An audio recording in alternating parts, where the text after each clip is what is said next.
Kadamba news ಫಸ್ಟ್ಗೆ ಸ್ವಾಗತ. ಮುಖ್ಯಾಂಶಗಳು. ಕೆಡಿಸಿಸಿ ಬ್ಯಾಂಕ್ ನಿರ್ದೇಶಕರ ಚುನಾವಣೆಯಲ್ಲಿ ಇಬ್ಬರ ಗೆಲುವು. ರೋಚಕ ಗೆಲುವು ಸಾಧಿಸಿದ ಕಾರವಾರದ ಪ್ರಕಾಶ್ ಗುಣಿಗಿ.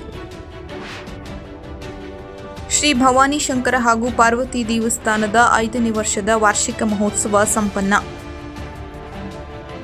ನಗರದಲ್ಲಿ ಅನಧಿಕೃತ ಕಟ್ಟಡ ತೆರವುಗೊಳಿಸುವಂತೆ ಹಿಂದೂಪರ ಸಂಘಟನೆಗಳಿಂದ ನಗರಸಭೆಗೆ ಪೌರಾಯುಕ್ತರಿಗೆ ಮನವಿ.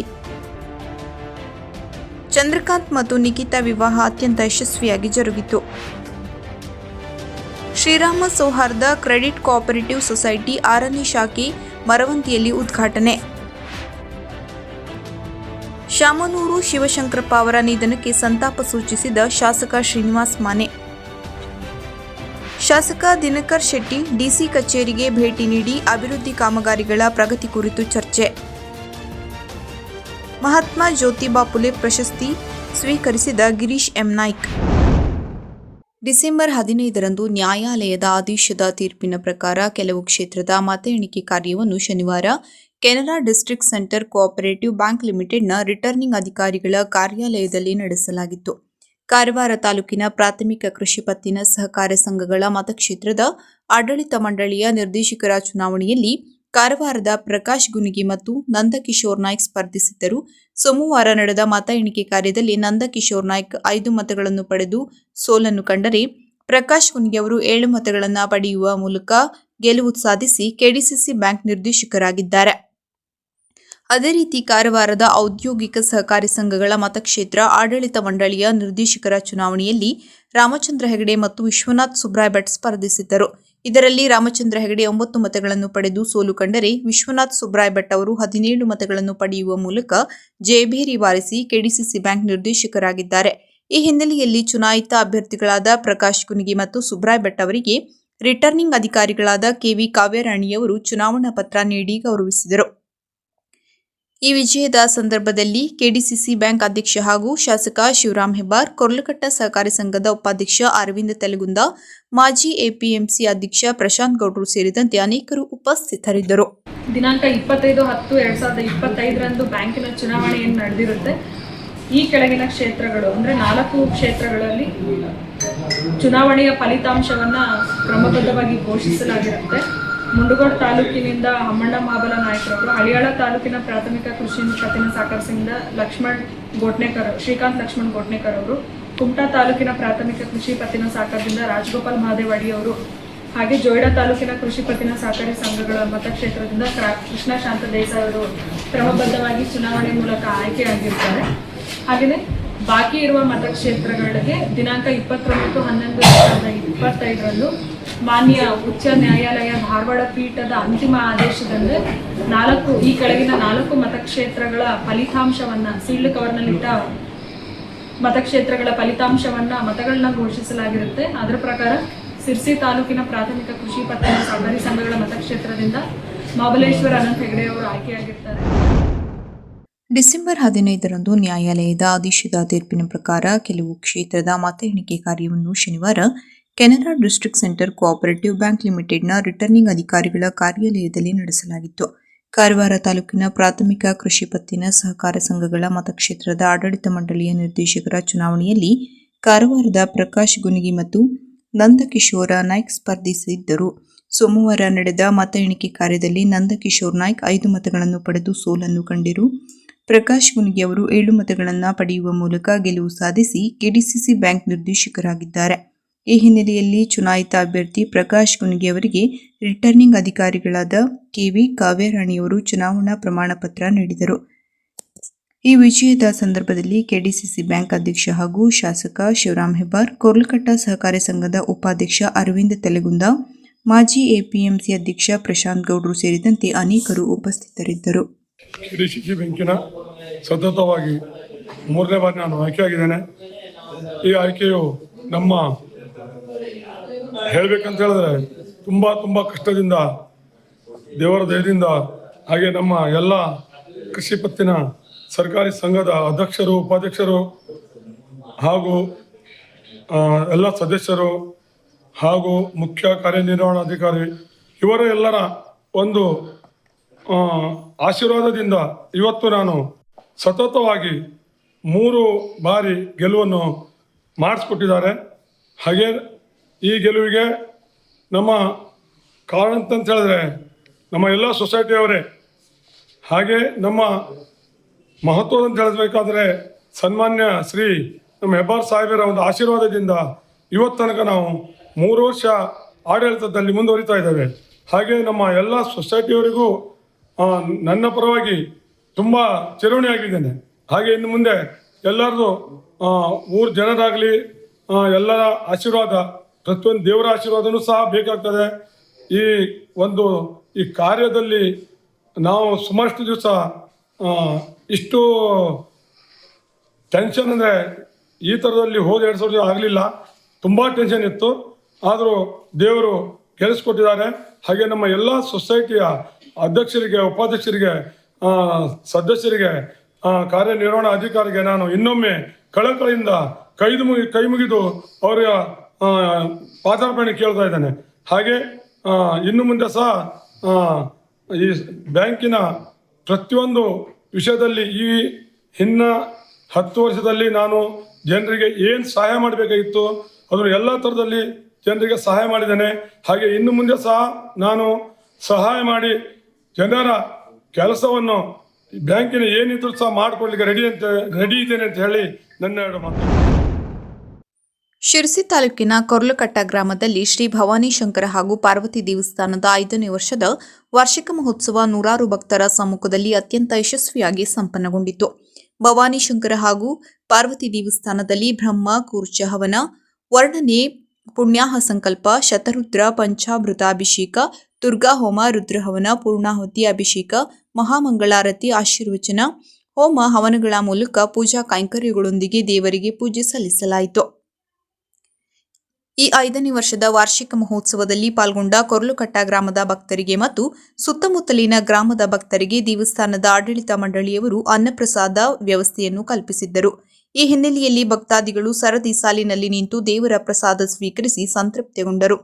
ನಂತರ ಸಂಜೆ ಸಾಂಸ್ಕೃತಿಕ ಕಾರ್ಯಕ್ರಮ ಅತ್ಯಂತ ಯಶಸ್ವಿಯಾಗಿ ಜರುಗಿತು. ಈ ಸಂದರ್ಭದಲ್ಲಿ ಭವಾನಿ ಶಂಕರ್ ದೇವಸ್ಥಾನದ ಅಧ್ಯಕ್ಷ ಶಂಕರಾನಂದ ಹೆಗಡೆ, ಜಯವೀರ ಗಾಯತೊಂಡೆ, ಸುನಿಲ್ ಎಸ್ ಶಾನ್ಬಾಗ್, ಅರವಿಂದ್ ತೆಲಗುಂದ, ಶೇಖರ ಕಬ್ಬೇರಸ ಹಾಗೂ ದೇವಸ್ಥಾನ ಸಮಿತಿಯ ಸರ್ವ ಸದಸ್ಯರು ಮತ್ತು ಕೊರ್ಲಕಟ್ಟ ಗ್ರಾಮದ ಸುತ್ತಮುತ್ತಲಿನ ಗ್ರಾಮಸ್ಥರು ಉಪಸ್ಥಿತರಿದ್ದರು.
ಈ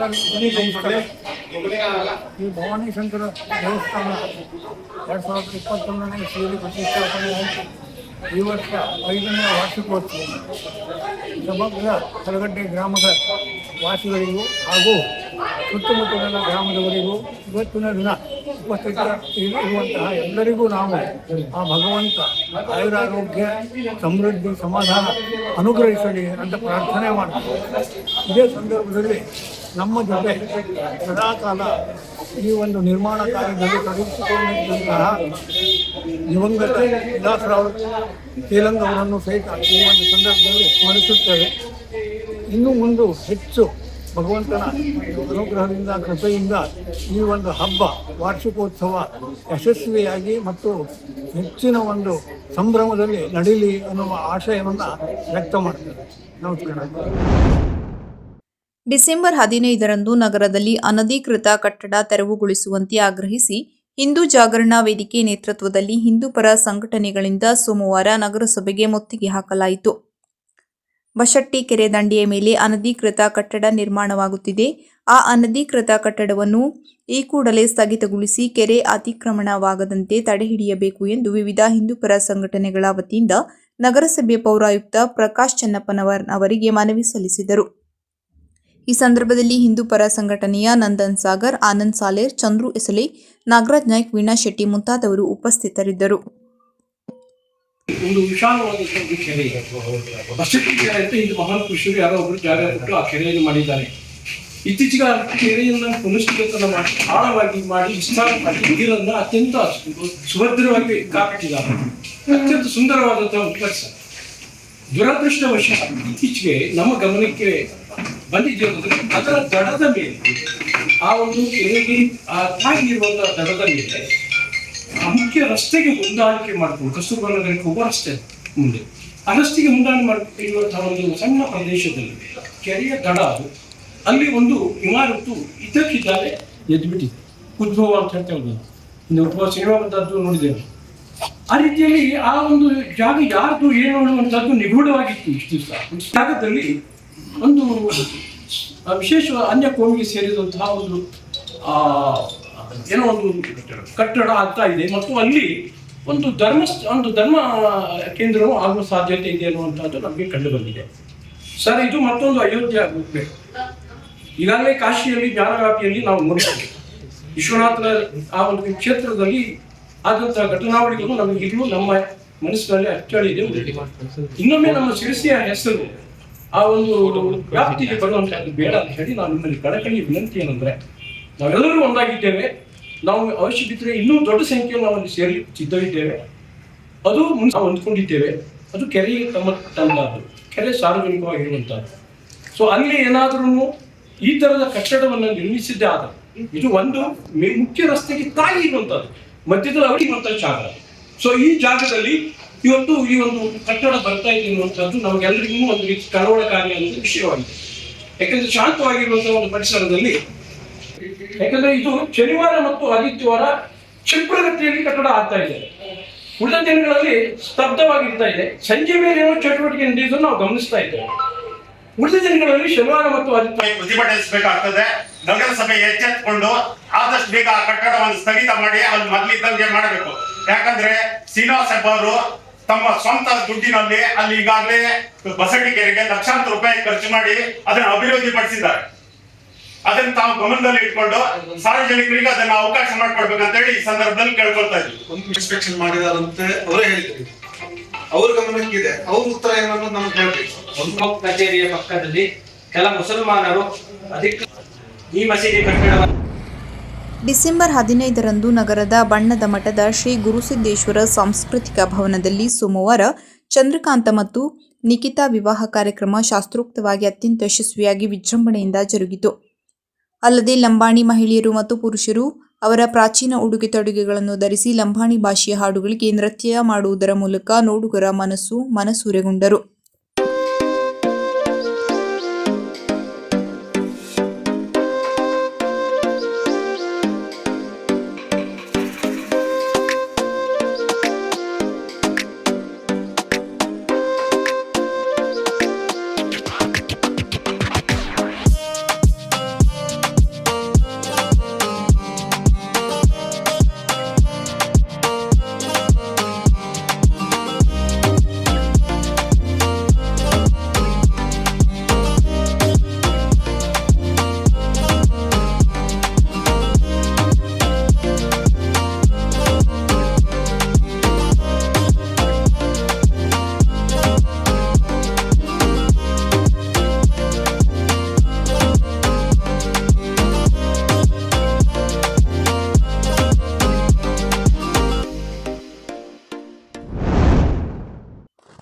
ಬೈಂದೂರು ತಾಲೂಕಿನ ರಾಷ್ಟ್ರೀಯ ಹೆದ್ದಾರಿ 66ರ ಮರವಂತಿಯಲ್ಲಿ ಗ್ರಾಮೀಣ ಜನರಿಗೆ ಅನುಕೂಲ ಆಗುವಂತೆ ಶ್ರೀರಾಮ ಸೌಹಾರ್ದ ಕ್ರೆಡಿಟ್ ಕೋಆಪರೇಟಿವ್ ಸೊಸೈಟಿ ನೇಮಿತ ಬೈಂದೂರು ಇವರ ಶ್ರೀರಾಮ ಸೌಹಾರ್ದ ಕ್ರೆಡಿಟ್ ಕೋಆಪರೇಟಿವ್ ಸೊಸೈಟಿ ಇದರ 6ನೇ ನೂತನ ಶಾಖೆ ಮರವಂತೆ ಸಮೃದ್ಧಿ ಕಾಂಪ್ಲೆಕ್ಸ್ನಲ್ಲಿ ರವಿವಾರ ಉದ್ಘಾಟನೆಗೊಂಡಿತು.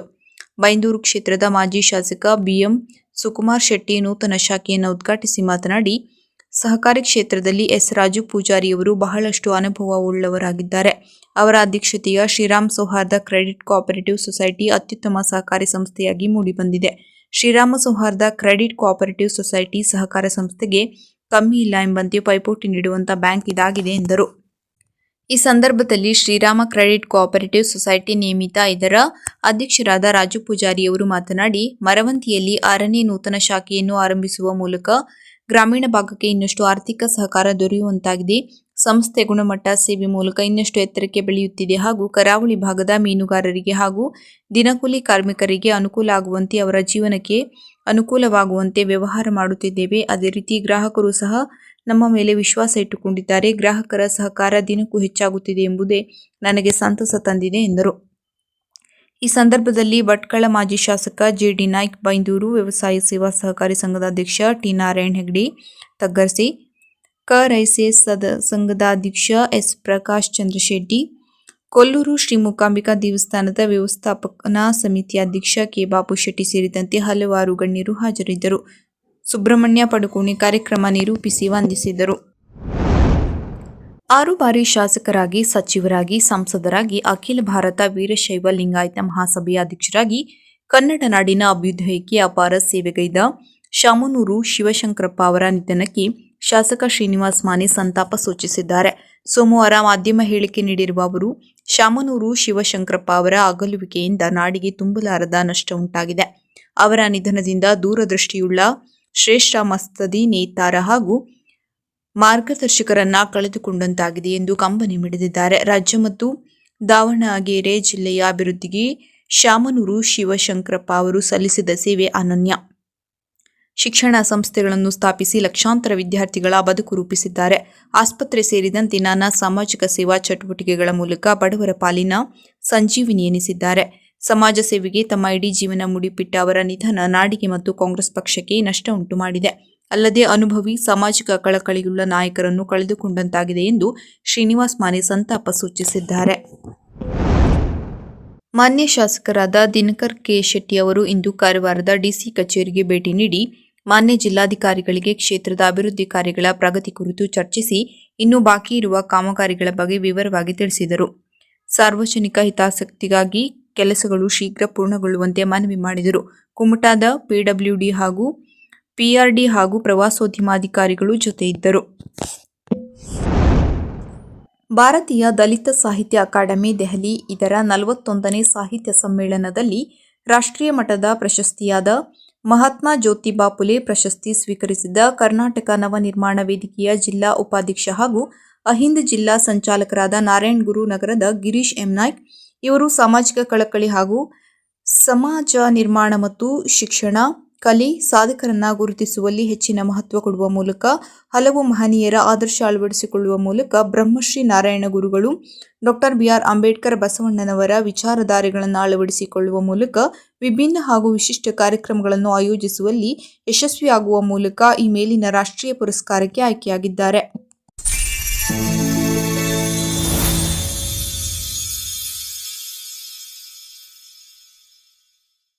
ಕದಂಬ ನ್ಯೂಸ್ ಫಸ್ಟ್, ನಿರ್ಭೀತಿಯಿಂದ ನಿಮ್ಮ ಪರವಾಗಿ.